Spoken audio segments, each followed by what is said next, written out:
The Blind Spot with Rebekah Skeet and Tiffani Martin. Welcome to another episode of The Blind Spot. It is me, Rebekah Skeet, your girl, joined by my co-host, Simply Tiff. It's always Simply Tiff. ma'am. I need some gusto in that, Simply Tiff. I mean, unless we're getting that sponsorship by Simply Orange. See, I need energy. I need vitamin C, vitamin Right? D. So Simply Orange, come through. Welcome back to those who are joining us again, or for those who are listening for the first time, welcome. We're so glad you're here. We're happy for you that you get to engage in this awesome experience that is this podcast. Am I overconfident? No, actually, I struggle with imposter syndrome. We'll get to that later, but welcome. We're glad you're here. So today's episode, we're going to be talking about a couple things. The whole title is Who Let Us In? I was about to do Who Let the Dogs Out? Whoop, whoop. But it's not the dogs out. They don't let these cats in. Meow. Ow. So we'll be unpacking imposter syndrome in real time. And we'll kick it off with how we met at the 40 Under 40 event. First of all, go back. When you got the email, what was the reaction? Because mine, funny thing, I was in Denver and it was like 3 o'clock in the morning and the hubby is asleep. I'm reading through emails as I always do at the early crack of dawn. And I'm listening to it and I just scream at the top of my lungs. And Rich wakes up and is in a panic. I mean, like, who's busting in? Like, what's going on? I'm like, I won. And he's like, what? And I'm like, sorry, your heart you might be having a heart attack. No, I won Dallas Business Journal 40 Under 40. He's like, okay, great. And I wish I could see his face, but there was a level of festivity that I know I reached. And so he went back to sleep. But I just kind of basked in it. And then I thought instantly, who nominated me? And how did I get on this list? So instant imposter syndrome. So I was having a conversation with the founder of BGH, Tanisha, and another good friend of mine, Elise, our CISO. And we were just, identifying things that we want to accomplish or see come to fruition or whatever by the end of the year or like whatever goals. And I was like, you know what? I would really like to be on somebody's 40 Under 40 list before I turn 40. And I just kind of said it like that. And they were like, okay. And that was it. We just mentioned it in passing and carry on. And then I got the email that I was nominated, and I was like, it had to be one of them that's nominated me. And then the encouraging part of it was, you know what? I love this for me, that I have friends who want for me what I want for me. And just being able to have a safe space where I could articulate that and then it come to fruition. I was at that point with finding out that I was actually nominated and selected as an honoree. The focus in that point was just that. Like I was grateful. Fast forward to the event itself, when all these other people are up there and they're talking about their accomplishments and present company included. They're like, Tiffani Martin, who started her company when she was in the hospital and lost her sight and all this stuff. And I'm like, the heck? How'd I get in? No.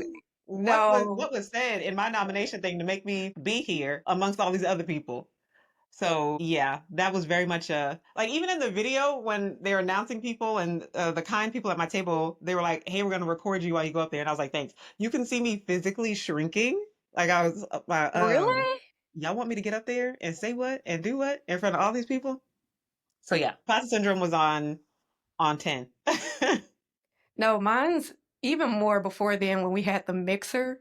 And one of the guys, they were giving everybody's rundown. And I'm still like, oh, man, how did I get in this room? I'm just excited that we get free charcuterie. And fine, and then one of the guys brought in, it's like, yeah, annual revenue or something of $1 billion. That's with the B. As in, he's bad. Like, and I was just like, $1 billion? Bruh. Yeah. All the way up. But being at the actual event, when I went up and gave my speech, and I like, as soon as I came off, I ran over to my parents. How did a blind person run? I have a husband. But I ran over to my parents and I was like, here you go, Mom. And she was just the first thing she said, they didn't spell your name right. And she went to the editor in chief and told them to spell my name right. And I was like, thank you. Yeah, make sure my name is right. But they quickly fixed it, and everybody there is like wonderful. But just having my mom, make sure like this is my baby, you're gonna get this name right. I was like, that was validating for me. But again, imposter syndrome. And then you had like a fire speech.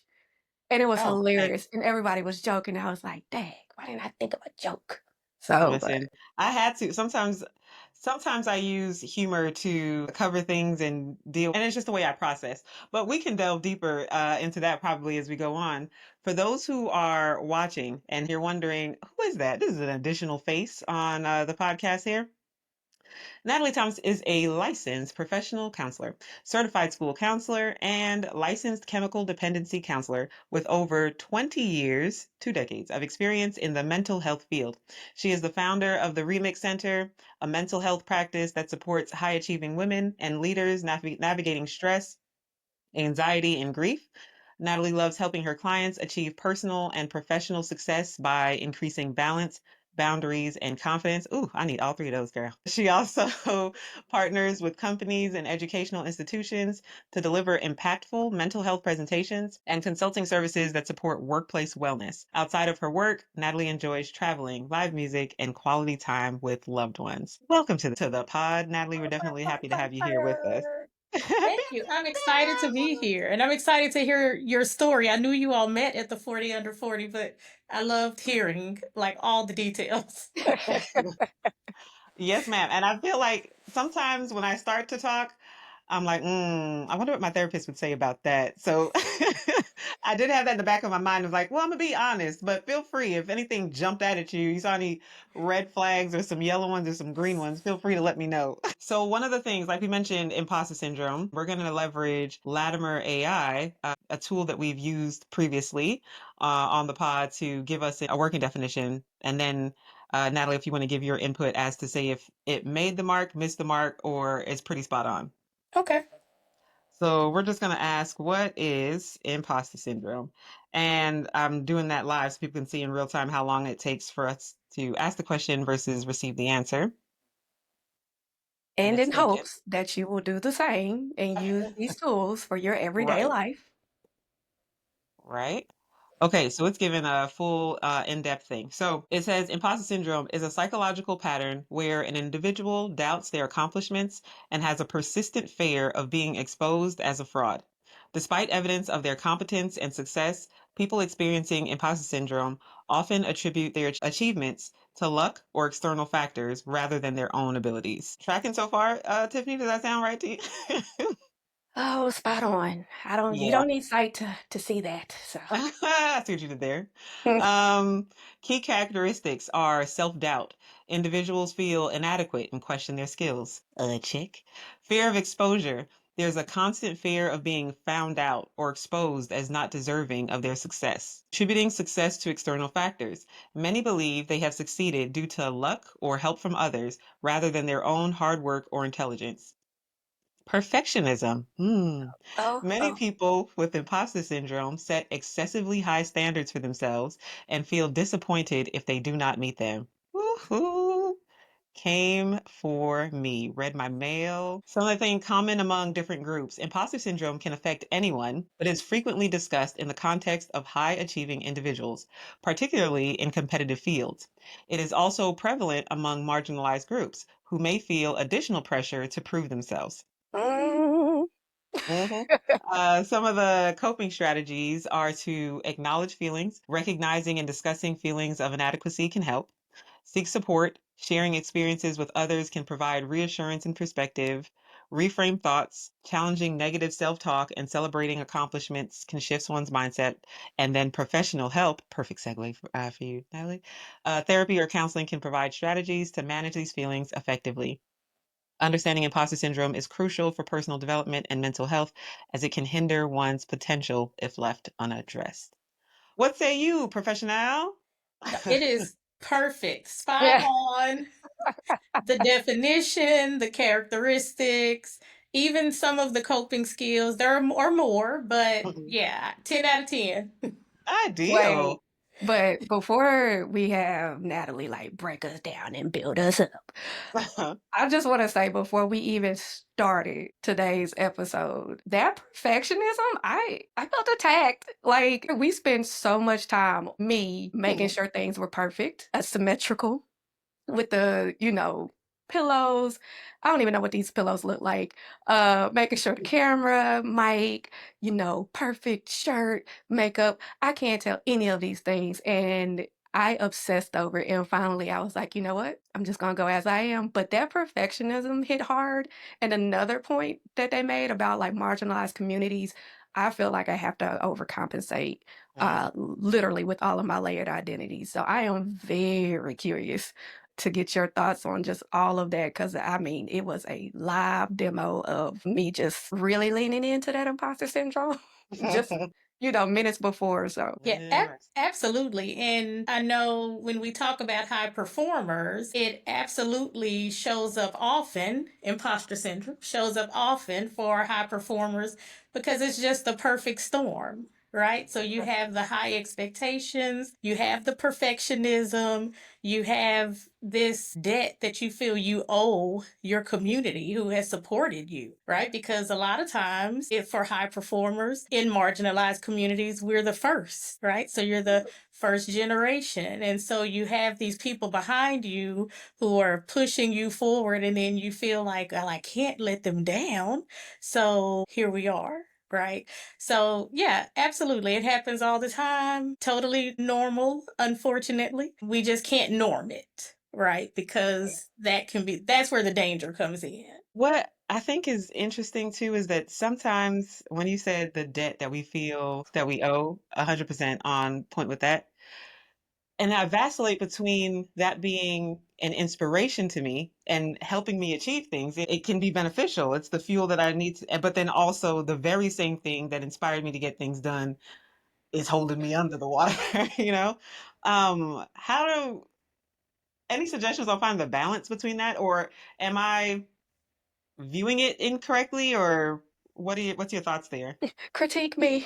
Please No, help I me. definitely agree. I think two things can be true at the same time, right? Yeah. So these people who are clapping us up, right? Uh-huh. And like, yeah, like they're in our corner.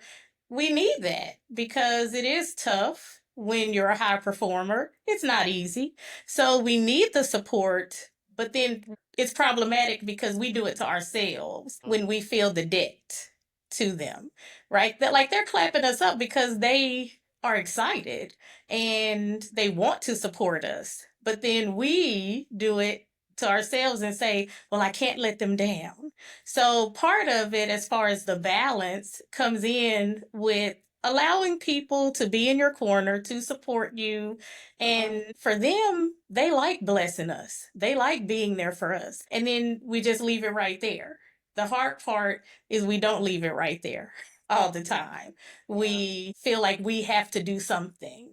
And also, two things can be true, right? Like we have these people who are supporting us, but in marginalized communities, you also have those people who are saying you think you're too good.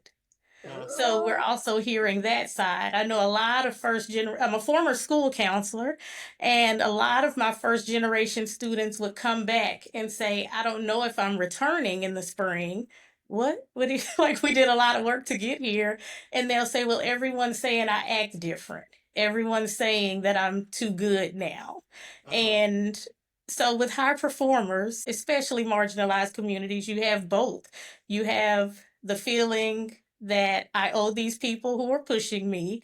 And like I feel conflicted because here are these other people who are saying that I think I'm too good now and I think I'm better than them. So some of it is a us thing, but Right. we really have to walk that path and Uh-huh. figure out who we are, and that isn't easy either. Yeah. Fair. One thing that while you were talking that popped up is I realized I hide behind my accomplishments. Mm. Like I come in, I did this, this, and this for acceptance, not, as I'm processing, like I always lead with that. Not out of arrogance, but like I deserve to be here, and so forth, but not in the way that eradicates the syndrome, but more so it probably feeds more into it because I don't feel like I can just be accepted as I am. And that being a first, which I can say in my family, I'm not, which is a great thing. My mom went back to college when she was 40, and she had all of us and full-time mom and everything as an example, as a paradigm. And my sister went and got her bachelor's and master's both before the age of 21. And so, I get a little bit of break there, but when you layer on the disability aspect, whether in a job space or speaking or in the community, I feel like I gotta hide behind those things. I don't know if that's the case for you all. If y'all have experienced it, I know that's just been a lot in this phase of my life. I never experienced it before I was blind, but really, really so after. The same thought can both be positive and negative to me. So like just when you mentioned, so as far as the achieving standpoint, Tiffany, that you said, as far as family doing well and whatever else, same. Thankfully blessed to have a lot of siblings, cousins, aunts, my mom, who are they're high achieving as well. For me, it's more the same thought of the I can't let people down. Yeah. Sometimes I am more likely to perform for others than I am for myself. So even with this podcast, it might have been my idea, but Tiffany then put all of the extra thought and the planning and all everything else to it. And so where I would have been like, nah, chill, it's I don't want to disappoint my friend. I don't want my friend down. I mean, I'm on board, Tiffany. Don't think I'm trying to back out of it. That Don't leave me. like what a way to find out. I really went out of this thing. No, but sometimes that thought of not wanting to disappoint, or even with my family, I don't want to let my family down. So I will get up and I will do XYZ. That is a motivator for me. And so the same exact thing that motivates can also then overwhelm. And so I guess it's trying to find the line between use just enough of it. Like even with water, water is necessary for us to live and everything else, but too much and you drown. And I guess what my struggle is drinking enough to be hydrated, but not enough to drown myself. How do we remedy? Because I'm a checklist person, which might Mm. not be the most effective. Is more so the accomplishment again, and not necessarily the efficacy of the remedy itself. So how do you like, and I feel like that's another like component of high performance is okay, I want to get better. What are the criteria of better? What is that? And let me check that off. And it's you find yourself kind of in these cycles. What does that look like, Natalie? Yeah, so when Rebecca was talking, something came to mind. So I follow a lot of other therapists who are have more years of experience than me. I'm always enamored with the things that they say. And there's one, Dr. Spirit, and she says all the time, you can't set yourself on fire to keep others warm. And she Oh, uses it in the sense of sometimes like when we're doing too much and we're overcompensating, but they're not doing much. But I think it also applies when we're self sacrificing as well, even right because we don't want to let someone down. So the way she frames it, I feel like it could permeate to what we're discussing today because we can be super self sacrificing. And that is something I personally, I've been a high performer even since elementary, and that is something I had to get therapy for because especially in communities of color, we definitely don't want to let anyone down. And that's any community of color, not just right like black and brown. So the key is just really having someone walk with you through that because it's an unlearning that has to take place. Whether it's, I tell people all the time, like I'm only a therapist because people don't read a lot of self-help books, right? Like there are self-help books people can work through, but most times people don't want to read them. They want to be in partnership with someone who holds them accountable, who works with them. And so it's really an unlearning to say, I can appreciate these people for having my back, for being in my corner, but I don't have to sacrifice myself or constantly wonder if I'm doing enough or if I'm doing the right thing to make them proud. The shirt that I'm wearing, it looks like a flame is on it. And it looks like a chicken is sitting in the middle. It was a fundraising thing and it was called Chicken Thing. And anyway, it literally looks like I'm setting myself on fire. So, which I it didn't just even notice definitely that. resonates more. Oh, so on brand. So on brand. Yeah, I Only mean, Rebekah would have that shirt for today. I love this shirt. But now I'm now gonna when you think put it about on, you're that gonna every think time I put it differently. on. Yeah. Over here setting yourself on fire. Calm down. Get an extinguisher. No, but I want to know, you mentioned high performer since childhood. I will say she's either gonna kill me, and I don't want her to, because I think the world of her. But between my sister and I, she's the one that like was the mold. She was the model. Like kid, I don't think ever got a bad grade. Just did exceptionally well, even to this day. I mean, the girl is bad. Me, I could care less. It literally did not come until I became disabled. And so, do you see it more as like childhood challenges, as far, well, let me not say challenges, but childhood starts, or do you see it kind of like triggered, based off of maybe like a trauma? Yeah, I think it could be both. I especially believe that it starts in our younger years and it just becomes a habit and then becomes a lifestyle, right? So we start out by making sure that we don't fail anything, but then we're like, but now I have to get an A.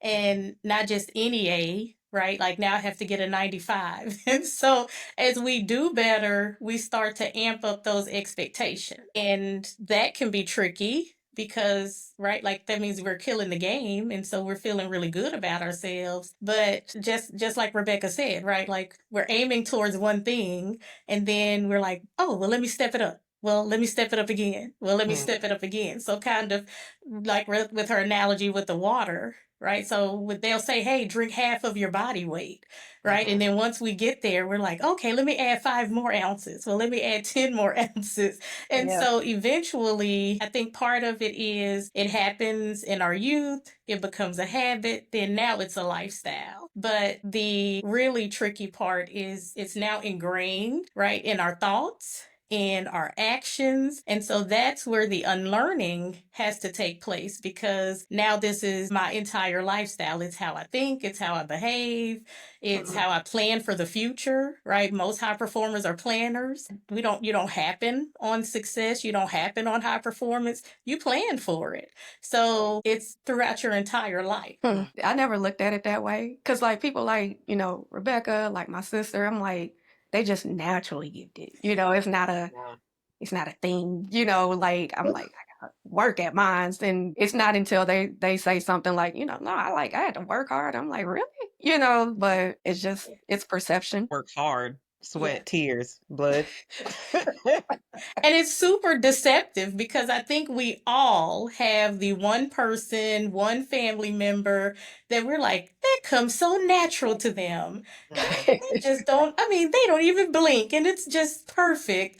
And we have no idea what excruciating circumstances they're in every night to get to that point. And I'll never forget, and I'm like you, Tiffany, I hope my sister doesn't kill me, but my mom was a single mom and there were 3 of us. And she also was very instrumental in raising her grandchildren. There's 2 of them. And I remember my sister became a single mom, and about maybe 4 years old, she told my mom, you make this look easy. This is like the hardest thing I've ever done in my life. And my mom was like, well, just imagine you have 1. I had 3 plus grandchildren. And my mom never complained, never said a word, she didn't reach out to us for help. We later found after she passed who she was reaching out for help for, like who her people were, but we didn't even know that she was reaching out to them for help. So you have these people who make it look so easy and never say a word. And then we're like, oh, they just blinked and it was perfect. When the people think you just blinked, I was like, nah, my eye was twitching. You didn't see? It was a Right. signal for help. Right. Like I had to hold it in the socket. Right. That's why I got the bucket hat on, so I can just like, give myself a little incognito mode. Um, what are some strategies or practices, I guess, that can help quiet that inner critic, and how do we support others who potentially feel the same? Yeah, so I think there's several. One of them is the company you keep. Right. So we talked a lot about having these people who push us and support us, but it is really cutting ties with people who make you feel small. Because sometimes that exists. And sometimes that, just like the people who we have that support us, like they are our motivators, sometimes we have those people who make us feel small. And that I don't feel that like that's our experience, but that can be an experience for someone who has imposter syndrome. Because if I've been talked down to, if I've been ridiculed, then I start to overcompensate. And I say, you know what? I have to do better because you think I'm not good enough. So really, like getting the circle that we have is a blessing, but not everyone has that. So definitely watching the company that you have, which for those who have been ridiculed and, just kind of shunned, it can be harder for them to get rid of those people because they've kind of normalized that these people are here. They don't even know that there's a whole community of people who are like ready to clap and do standing ovations because that's not their normal. That's not their lived experience. But definitely checking your circle, right?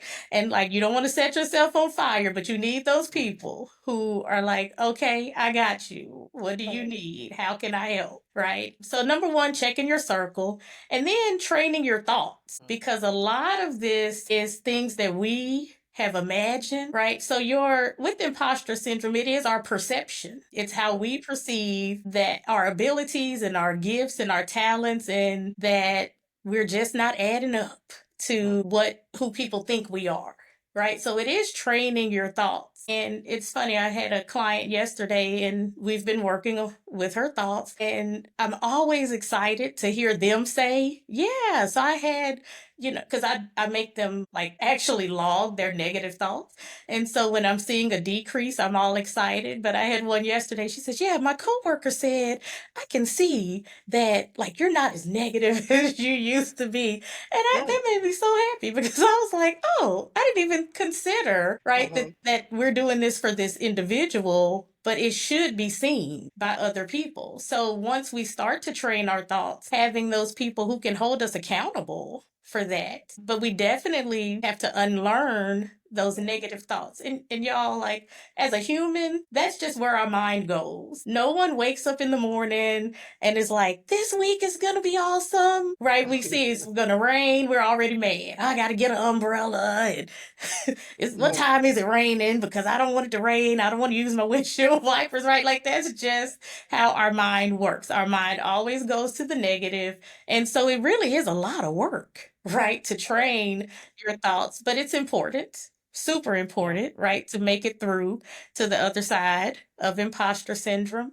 Also, recalling your accomplishments, because one thing about it is you have to have receipts, right? You can't be successful and not have any receipts. So recalling those accomplishments, I'll typically tell people every night, write down at least one thing you accomplished. It can be super small. It can be 40 under 40, right? Like making the list and getting the email. So it can be small or big, but I ask, especially my clients that are struggling, write down 1 to 3 accomplishments for that day, right? Maybe I didn't have any negative thoughts, or maybe I didn't let someone set me off, or maybe someone who normally makes me feel really bad and makes me feel like a fraud, maybe I didn't allow that to happen that day. So whatever that looks like as far as accomplishments, but I have them documented because then that's the receipts. So when those negative thoughts come up, right, like emotions can't fight facts, right? So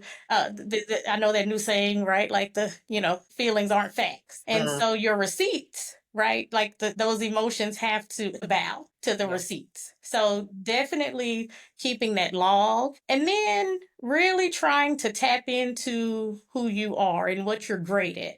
And usually we don't know, right? So I tell people, think about the compliments that you receive. Those are the things you're great at, because it comes so easy to us, right? When we just talked about, right, how people make it look easy, but it comes so easy to us that we don't even know, like, that's our superpower.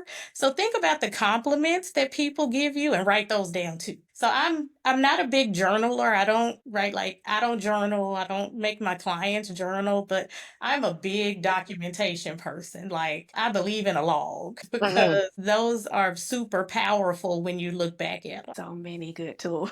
Yeah. Like, even the writing down of negative thoughts, and I'm like, ooh, I know I would have full books by the end of the day of things that I didn't accomplish. But like, going back to the first thing you mentioned about your group, I now in my adulthood have um friends, childhood friends, but I had to do a lot of work. And now, within the last, decade, we are just so supportive. But I'm laughing because I think they're all high achievers. So I'm kind of like, I'm questioning, I'm like, well, do y'all have these high performance issues? Because I'm like, I got doctors as friends, executives, and multi, degrees. And I'm like, we're all high performers. But I definitely childhood and those developmental years had the friend groups that played the dozens. So for those of you that don't know what that is, it's we just kind of down people jokingly. I will probably say it is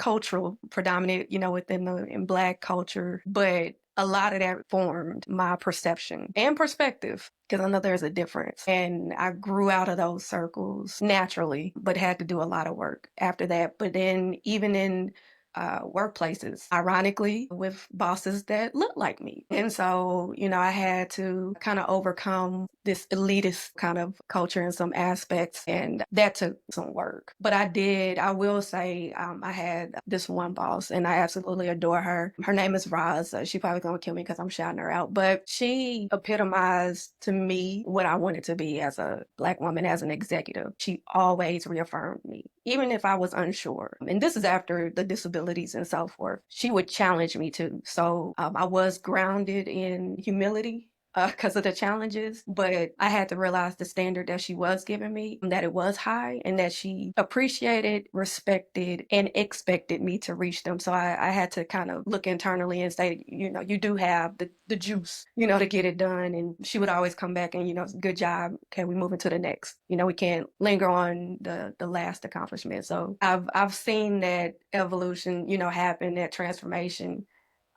in that first tool that you provided for us. Yeah, I just came to mind as you were talking. So May is Mental Health Awareness Month. So I actually started last month presenting workshops, panels, all the things. And I was at a local college, high performers, and we were actually talking about stress. But as we started to have the discussion, and I kind of do my presentations as workshops, so it's a working thing, like you're leaving with a plan, right? And so as they were looking around, they were like, I didn't know you felt like that. I didn't know this was hard for you. I didn't know you struggled with this. And so one of the students said, we have to talk more. And I thought, oh, how out of the mouths of babes, right? And so I think that can be our downfall, right? We're women. When we look at women, we hear them, other generations, saying, no one talked to me about menopause. No one talked to me about finances and planning, right? We have GoFundMe's when people pass away. No one talked to me about estate planning. And so we have all these things that are going unsaid, and it's really harmful for us, right? So I think part of it is we do have to have more conversations and make that the norm, right? Not holding it inside. And part of it is cultural, right? Like, so we have that what happens in this house stays in this house. And so then we feel like, well, I can't even talk about things that are happening with me, right? Because I'm in this house. And so I think definitely more candid conversations. I know new moms are having many more conversations that our grandparents didn't have. So just making sure that we're actually talking more, because then we can form community. Until then, we think everyone's a superhero and not having any problems until we actually put everything on the table. Valid point. We need to talk more. And as far as people who might need direct help, because you just mentioned mental health awareness, I think this might be perfect, Tiffany. This is our straight BS moment. It doesn't mean what you think it is, but it means blind spot, where we highlight a service or a product or anything that we deem necessary, and just contributes to the conversation and bringing it out of the shadows and into the light. And so it's our straight blind spot moment. And with that, we would like to highlight your organization. If you could tell us the org name, what your focus is, what your mission is, and how people can contact you. Yeah, so the Remix Center, we are full service. We're solution focused. So a lot of times in our counseling programs, we're taught just to sit and listen and nod our heads, right? But we know people don't come to us for that. They come to us for a solution. They want change, they want progress, but we want the transformation as well. So we are very results driven. And as far as individuals, we do provide therapy. Our specialties are stress, anxiety, and grief, because all three of those can affect our entire lives and totally upend them. So those are our specialties. We see other concerns, but those are the ones that like our sweet spot that we know, right? We can push and see results and progress. But we also help companies, because 77% of employees in the last month have said they were stressed. When we look at grief, 57% of employees are saying that in the last 3 years they've had a major loss. That totally affects how those individuals perform and how those companies perform. So companies are losing billions of dollars in productivity, absenteeism. And so one thing that we know is we love to do therapy with individuals, but not everyone's going to go to therapy, but they're going to work. And so we wanted to make sure that we are able to fill that gap as well. So we work with companies and school districts to do trainings, workshops, consultations with the leadership of how to work with individuals. And so that's the Remix Center. Our website is www.theremixcenter.com, and our booking info, email, phone number, all of that good stuff is there. But once again, we're just here to make sure that people are living the lives they deserve, right? So, especially with high performers, sometimes we're so busy performing that we don't actually stop and enjoy it. And so that's where that stress kicks in, or we're this country doesn't grieve well, right? So sometimes we're grieving so terribly that we're not living the life we deserve. So that's what we're here to do. We're here to help people remix their lives, right? Nothing wrong with the originals, but everybody loves a good remix. Love it.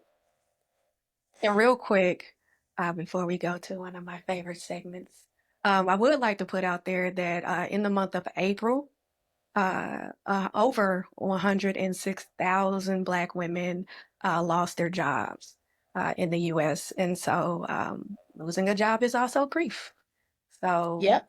make sure you hit up Natalie and the team over at the Remix Center, and you can come back from that loss and remix your life and live your best life. Yeah. And I have to jump in, Tiffany. So is our thing. People don't consider that I've lost my job, but then I've also lost community. If you really got along with your coworkers and you really like them, right? They're not there anymore. So you've lost community. There are so many secondary losses. So the job is the big loss, but then I've lost, right, my supporters. my community. I've lost my routine, right? As high performers, we like a good routine, right? So now I don't have one. And so there's so many secondary losses that come with that as well that people don't realize because we don't discuss grief in this country. That's a great point. I never thought of that at all.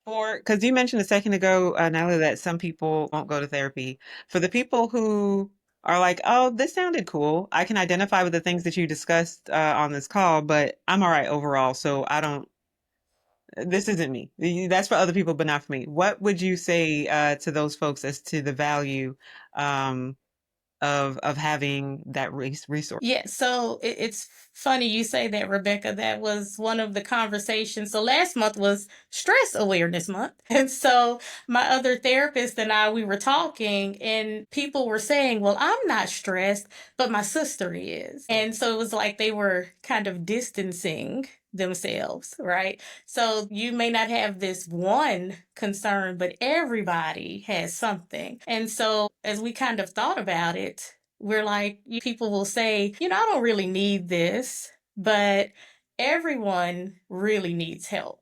I think the unfortunate thing, especially for communities of color, is we have that complex where we're not super reliant on other people. So if we look at other communities, they shop together, right, in their neighborhoods. They rely on each other. Sometimes they're even living in the home with 3 or 4 generations for decades, right? There are communities that you don't move out of your parents' house until you're married. And so in our community, and of course I know, right, everyone may not be African American, but we don't do that. We get out as soon as we can, right? When we can afford it, we're out of there. We don't always rely on each other. And so then we feel like we got it, right? I can do this on my own. I don't need any help. And that a lot of times translates into the therapy space, right? Because I got this. I don't need help. So I just want to say, right, everyone has something that they're struggling with. One of the things we started doing was consultations, because sometimes people don't need help, but they may need a one-time resource. So maybe I don't need a full therapy set,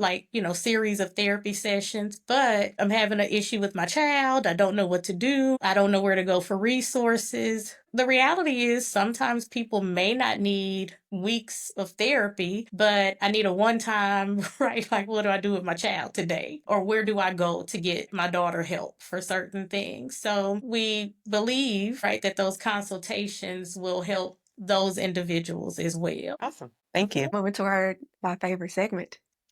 And what is that, Tiffany? What's your favorite segment? When we have very heavy conversations and we go through and we tear it apart, break it down, we understand, and then we get uplifted and empowered by, wonderful people like Natalie. It's always great to end on a really high note. And that high note are our dad jokes. My favorite part. So take it away. All right. So I'll start with a conventional dad joke and then a random thing that I heard in service the other day. So, dad joke. What does a nosy pepper do? Natalie, do you know? A nosy pepper. I don't know. It gets jalapeno business. That's what it does. Get it? Jalapeno. It's awful. It's so But thank you. Thank you. The other thing, I was listening to this podcast from University Christchurch here in Fort Worth at TCU. One of their members just turned 107 years old. And right. And then he said in the 9 a.m. service or something, there was another member who was 104 years old. And so he asked the 104-year-old, does the 107-year-old make you feel young? And she was like, yes. And she was like, you know what the real thing is? She said, I've been alive for so long that some of my friends who are in heaven, they don't think I made it. Oh gosh, that's great. I love that. Anyway. That's really good. That made me happy. Oh, and a little extra thing to end this episode off with that we didn't necessarily do with the other ones. Since Natalie mentioned receipts and she said the things that people compliment us on are the things that we're good at that we might not even give credence or notice too, one of the things that I will highlight for you, my friend, you are very good at being a connector. You find random people. Hey, have you met so and so? You Oh, all me? can. Yes, you. Oh. Okay. She's like, I Oh, didn't know. See, we I already didn't wrote that off. know. I wasn't even thinking about that. I'm like, okay, good. I'm a broker of people. you're like a professional concierge. Like, hey, what can help grow you? Who would be an benefit for you just to know each other? And you're really good at that, about connecting folks. And I think another side effect of being a good connector is that you actually listen to people, because you know, when I mention some random thought that I've had, oh, I had a conversation with so and so about that 10 years ago. Here's who you need to talk to. That's also a testament to the fact that you pay attention and you care. So there Thank you you. go. I'll take that and I will chew on that and appreciate it. Yes, please do. And Natalie, thank you so much for your time and your insight. Definitely appreciate it. I might mess around and book like a consultation for the show for the two of us, and then we could both benefit. For the show. For the show. Yeah, yeah, yeah. You know, for research. Research Yeah, there purposes. you go. Yeah, Research. Not for research No, me, this you is purposes. great. know. All right. But thank you so much for joining us and just giving us information so we can look and see what our blind spots are. Indeed. Yeah, I Yeah, think no, I that. appreciate the invitation. I'm glad to be in the virtual room with you ladies. Thank you. Glad to have you. And Yeah. so All right. as we have discussed imposter syndrome, I saw you all do the mini masterclass and y'all were phenomenal. And I just thought, wow, like how brilliant can two people be? And so as we talk about imposter syndrome, I just want you all to know that you all are brilliant, right? No need to doubt, no need to wonder. And not just the Dallas Business Journal sees it, but we all do too, and especially your podcast community. And so we are grateful that you share this brilliance with us and that you don't think you're a fraud and that you don't wonder or second guess yourself. And if you are, we need you to stop, right? Because y'all are killing it. And we're grateful to just be able to hear from you guys the knowledge, the wisdom, right? The strategies. So thank you, ladies, for putting yourselves out there, even sometimes when you're doing it scared. Thank Thank you. you. See, we done got our lives remixed, Rebecca. Listen, Like we are I'm not saying, imposter. I'm Natalie glad this said. is recorded. I'm gonna replay it for myself. That part. Natalie said I'm brilliant. You said I'm brilliant. Thank you. But, yeah, thank you.